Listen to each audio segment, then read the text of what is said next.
In our study of factoring, the time has come where we need to learn a few special formulas.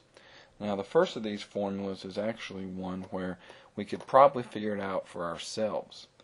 The other two are going to be ones where if the formula is not given, you're going to have a very difficult time getting the factoring figured out. Now, the first formula that I want to look at is a formula for the difference of squares. In other words, if you're factoring something of the form a square minus b square, this formula will help you figure that out.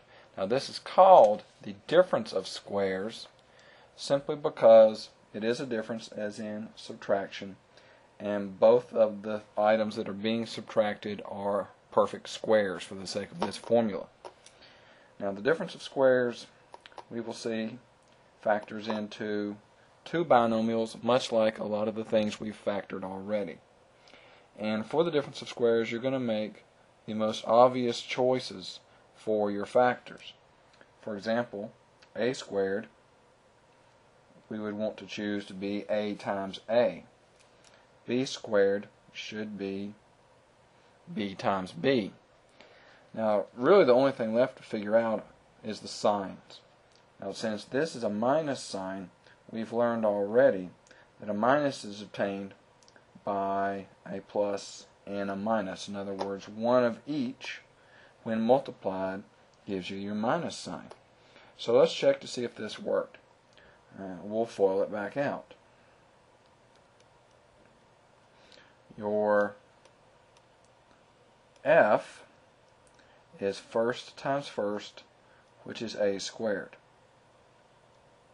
Your outer product is going to be, if we keep it alphabetical, a minus ab.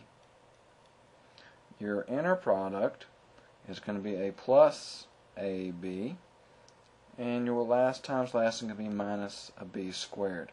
We notice the minus ab and the plus ab cancel out, so thus we do have a correct factorization, and that is going to be the formula that works for us when we do difference of squares. Now let's do a couple of examples where some numerical values are thrown in so that we can see exactly how this formula is used. Let's look at a y squared minus 25. We can quickly verify that this is a difference of squares. Y squared is a perfect square, so is 25, and there is a minus in the middle. So we know it factors into two binomials, and a y and a y are your square root, and a 5 and a 5, and a plus and a minus. Difference of squares can be one of your easier factorizations. Let's try another example. Let's do a 9x squared minus a 49y squared. Again, this will be two binomials. The 9x squared is a 3x and a 3x. The 49y squared is a 7y and a 7y. And again, with the difference of squares, it's always a plus and a minus. Now, one thing that I should remind you of is that if you're not looking for a GCF, then you will eventually run into trouble. You'll find something that could have been factored fairly easily, but it's going to become practically impossible if you don't look for those GCFs. For example, if we had a 2x to the fourth minus a 50y squared, this has two terms. There's some perfect squares here, but it's not a difference of perfect squares because of the constants. But it could be. If you simply go through and pull out the 2, you see that you have an x to the fourth minus a 25y squared left. Now you do have a difference of perfect squares, so the 2 will come over into your answer. And we start factoring. X to the fourth breaks into x squared and x squared. The 25y squared is a 5y and a 5y, and your plus and your minus. So your difference of squares, again, is a very easy factorization. Now our next group of formulas are going to deal with cubes. We're going to have a sum of cubes formula, and we're going to have a difference of cubes formula. Now this is one formula that you would never guess. You would probably never try or be successful at getting a factorization completed just by guessing your way through the way we do with trinomials. So let's just go ahead and lay out the formula. Now what's really different about these formulas is instead of a binomial times a binomial, these formulas consist of a binomial times a trinomial. Now the binomial portion is a cube root. In other words, an a plus a b. And for the difference formula, it's an a minus a b. Now since we need a grand total of a third power here, and we have a first power here already, I'll put an a squared here, and I'm going to put a b squared on the end, and so far these two formulas are the same in that regard. So the a and the a squared is where the a cubed comes from, the b and the b squared is where the b cubed come from, and that's true for both. Now if you multiply this out the way it is, you're actually going to be foiling, because right now all we have written down is two binomials. But if you FOIL, you're going to have an inner and an outer product that you don't want to see there. So here's how we get rid of them. In the formula that has a plus here in the beginning, we put a minus. A minus we counter with a plus. That calls things to cancel as needed. And the product of A and B is always what goes in the middle. Now, this formula actually isn't as hard to remember as you might think if you just use the first portion of the formula to help you figure out the rest of it. Now let's put this formula to use. Let's look at an x cubed plus 8.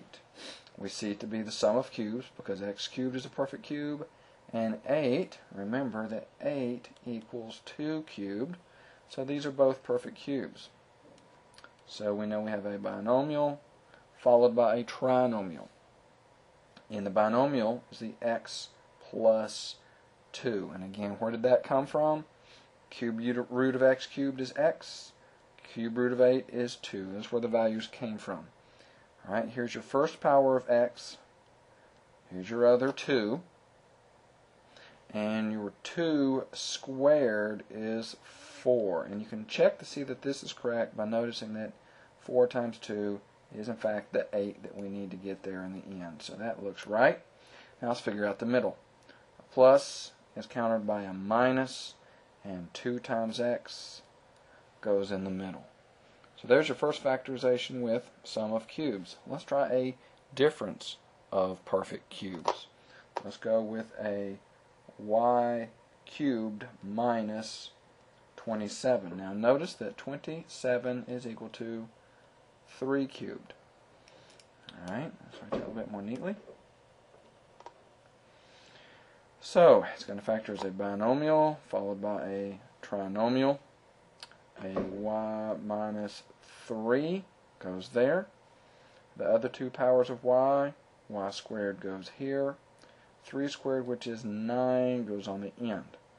A minus here puts a plus right there, and 3y is what goes in the middle. Now let's get ready for another example. Alright, now our next example is going to contain a couple larger numbers. Let's look at a 125 z cubed plus a 8y cubed. Alright, so we recognize it to be a sum of cubes. We note that 125 is equal to 5 cubed. We already know that 8 is 2 cubed, so we can use this. So we're going to have a 5z plus a 2y. And then we're going to have 5 squared, which is 25z squared up front. 2 squared, which is 4. And then y squared there. And then we put a, since there's a plus here, we put a minus in the middle. 2 times 5 is 10, I'm going to run out of space here. It's going to be a 10yz plus the 4y squared that we already had. Alright, so difference cubes really isn't that bad of a formula to work with, but again, remember, if you don't have a GCF pulled out, then it's going to cause you quite a bit of trouble. Let's do one more cube so that we're make sure we have that one fully understood. Alright, let's go with a 27a cubed plus the 125b cubed. Again, a binomial followed by a trinomial. Cube root of 27 is 3. And then there's the a plus cube root of 125 is 5, and there's your b. 3a, if you square the whole thing, you get 9a squared. 5b is a 25b squared. Plus here means you put a minus in the middle. 5 times 3 is a 15ab, and there's your factorization. Now, factoring is something that requires a lot of practice. Really, the only way to learn it is through repetition. So you need to go back and practice with each type of the factorizations that you've already seen.